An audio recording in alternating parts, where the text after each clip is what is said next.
The area that you have Aquarius in your chart is where you're going to face the most criticism by society. Aquarius are the rebels. They are placed here to disrupt and to change society as a whole. When you go against societal norms, the more susceptible you are to face rejection or to face heavy scrutiny. However, defectors of normalcy are looked at as powerful figures. Aquarius is ruled by Uranus and Saturn. Uranus is chaotic, it's transformative, it's innovative. And Saturn is restrictive, right? It takes time. Saturn is all about slow pace, it's all about persistence. This makes Aquarius energy very, very unpredictable, very chaotic, very not unstable, but just very unique. With the Saturn influence, it takes people a longer time to kind of grasp what Aquarius is all about. Like Aquarius is already in the future.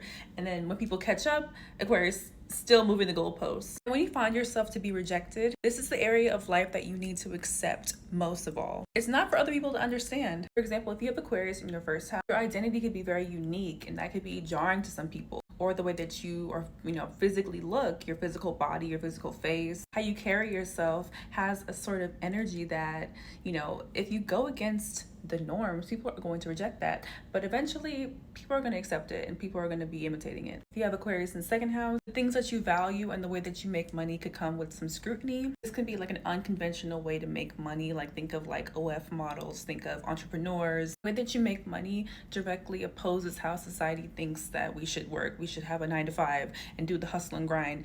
And Aquarius second house is like, no, I'm gonna do this. If you have Aquarius in the third house, the way that you articulate your concepts, your understanding, early education, there could have been some criticism there, maybe even like strife with siblings. If you have Aquarius in the fourth house, you could just be completely different from your family, and they are finding that very unconventional and jarring and might even reject you because of that. So in this lifetime, you might have to make your own chosen family. If you have Aquarius in the fifth house, you have a very unconventional approach to your creative endeavors, romance, and because you have such a unique approach, people aren't going to get it right away, and later on they'll imitate it. Think of Beyonce, she has this. If you have Aquarius in the sixth house, the way you go about assessing your daily routines, your habits, could throw some people off. You have your own set of routines and schedules that works for you and it's unique to you, but other people might be like, oh, you should do it like this. And Aquarius in the sixth house is like, this is how it works for me. Sorry. If you have Aquarius in your seventh house, you could find yourself being scrutinized by your partners, your business partners. You value communication, you value intellect in your relationships. You value someone that's a little quirky, a little different. Finding people who are very mysterious, very mystique, very much themselves, very much unique.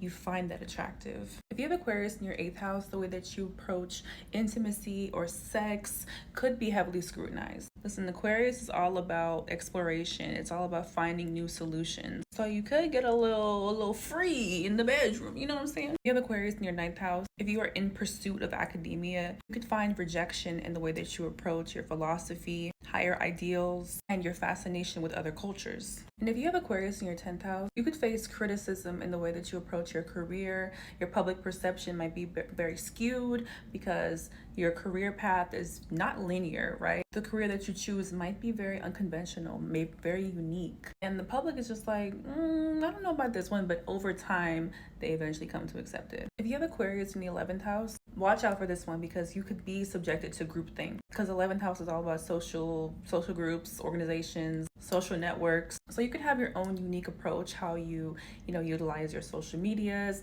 how you navigate different social groups, and how you navigate those social groups, what you post on your social networking sites, different organizations that you're attached to, because you bring this innate uniqueness that could face criticism. And if you have Aquarius in the 12th house, the way that you go about processing your unconscious fears, your unconscious belief system, your spirituality might be very quirky as well. With Aquarius in the 12th, it's very, very important that you show up as yourself. You might have some fears about being authentic in your autonomy and showing that off into public spaces. So you could have these subconscious fears that ultimately play out into your external reality. Do you have Aquarius placements, and which area of life are you more scrutinized, in which you will shine?